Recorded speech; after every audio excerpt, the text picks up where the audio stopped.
Shalom, Bapak, Ibu, dan Saudara sekalian yang dikasihi oleh Tuhan Yesus Kristus. Berjumpa bersama saya, Pendeta Muda Mesak Eka Timesa, yang rindu untuk mengajak saudara sejenak belajar firman Tuhan pada hari ini. Dan saya rindu membagikan kebenaran firman Tuhan dengan judul Bermegah dalam Kristus, diambil dari kitab Galatia pasal yang ke-14 sampai yang ke-16. Demikian bunyi firman Tuhan. Tetapi aku sekali-kali tidak mau bermegah selain dalam salib Tuhan kita, Yesus Kristus. Sebab olehnya dunia telah disalibkan bagiku dan aku bagi dunia. Sebab bersunat atau tidak bersunat tidak ada artinya, tetapi menjadi ciptaan baru itulah yang ada artinya. Dan semua orang yang memberi dirinya dipimpin oleh patokan ini, turunlah kiranya damai sejahtera dan rahmat atas mereka dan atas Israel milik Allah. Nah, Bapak, Ibu, dan Saudara sekalian yang dikasihi oleh Tuhan, ketika saya dan saudara mendapatkan berbagai pujian, berbagai apresiasi dari orang lain, dari komunitas kita, itu menjadi satu hal yang menyenangkan bagi kita. Itu membuat saya dan saudara bangga akan apa yang saya dan saudara miliki, entah itu talenta, kemampuan, dan lain sebagainya. Tetapi kita perlu berhati-hati juga bahwa ketika pengakuan itu diberikan oleh komunitas atau orang-orang di sekitar kita, itu bisa menjadi satu hal yang menjebak bagi kehidupan kita. Mengapa demikian? Mungkin bisa saja di antara kita menjadi sombong, menjadi tinggi hati, dan bahkan bisa menjadi marah ketika saya dan saudara menerima kritikan, ketika kita menerima masukan dari orang lain. Nah, Bapak, Ibu, dan Saudara, pengakuan dari orang lain itu bisa menjadi sebuah kebanggaan bagi kita.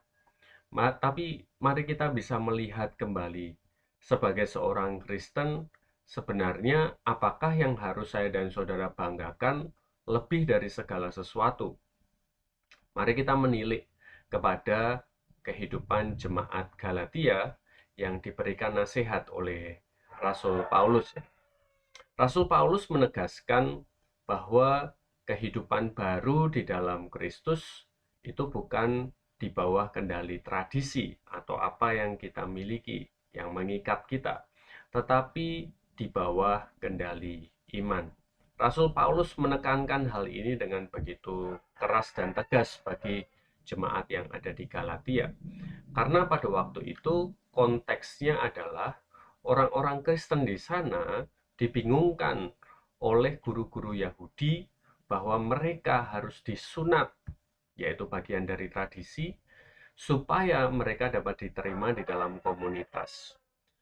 Pengajaran-pengajaran bahwa sunat itu menjadi tanda mereka diperkenan oleh Tuhan, sunat menjadi tanda bahwa mereka adalah umatnya Tuhan, dan bahkan di dalam sunat mereka bisa terbebas atau terhindar dari berbagai macam penganiayaan. Itu menjadi satu hal yang diterima atau didengarkan sebagai pengajaran oleh orang-orang Kristen pada waktu itu. Padahal, Bapak, Ibu, dan Saudara sekalian, kita mengerti dan memahami bersama kebanggaan atau pengakuan orang Yahudi terhadap tradisi itu membuat mereka gagal untuk dapat melakukan kebenaran hukum Taurat. Orang-orang Yahudi berada di dalam keadaan mereka terjebak di dalam rutinitas. Mereka mengasihi hanya dalam kemasan saja atau luarnya saja. Tetapi mereka tidak benar-benar menghormati, tidak benar-benar mengasihi Allah dengan sungguh-sungguh. Ini menjadi sebuah pelajaran bagi kehidupan saya serta saudara. Bahwa ada orang-orang Kristen yang bangga dengan status sebagai anak-anak Allah. Namun mereka tidak benar-benar hidup sebagai anak-anak Allah. Ini menjadi sebuah fakta yang ironis dan jangan sampai hal ini terjadi pada kehidupan kita. Kita bangga ketika saya dan saudara berada di dalam berbagai kesibukan, pelayanan, kemudian kita bisa mengekspresikan talenta kita untuk kita melayani Tuhan, tetapi Di sisi yang lainnya, saya dan saudara hanya melakukan itu sebagai rutinitas belaka. Kita tidak benar-benar mengasihi Tuhan dengan kehidupan kita. Buktinya apa?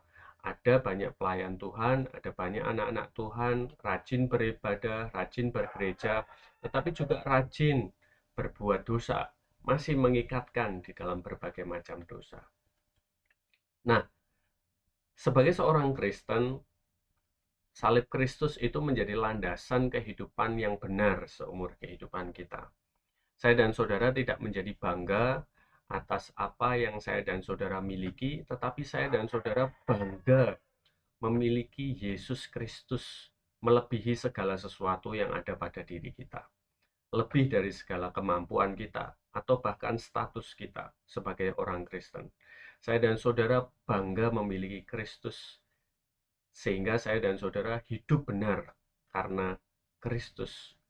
Dan bahkan kalau saya dan saudara melihat dari ayat yang ke-15, kita menjadi ciptaan yang baru ketika hidup di dalam Kristus.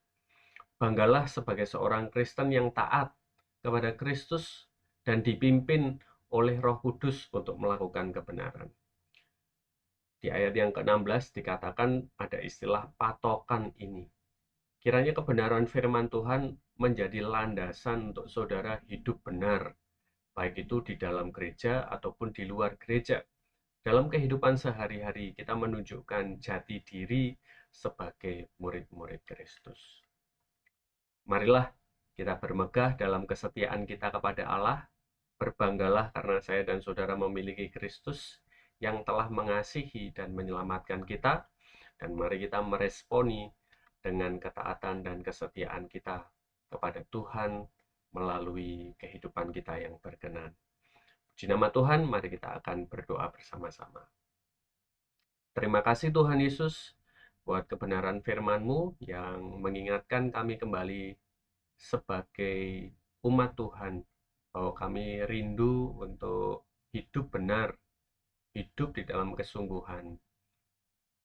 Baik itu ketika kami melayani Tuhan ataupun ketika kami hidup di dalam keseharian kami, biarlah Tuhan Yesus yang akan menolong, dan kami mau berbangga Tuhan karena kami memiliki Engkau yang telah menyelamatkan kami, yang telah mengasihi kami dan menuntun kehidupan kami. Terima kasih Tuhan Yesus, kami menyerahkan hidup kami kepada Tuhan. Kami bersyukur di dalam nama Tuhan Yesus kami berdoa. Amin. Puji nama Tuhan. Sampai bertemu kembali. Tuhan Yesus memberkati kita sekalian.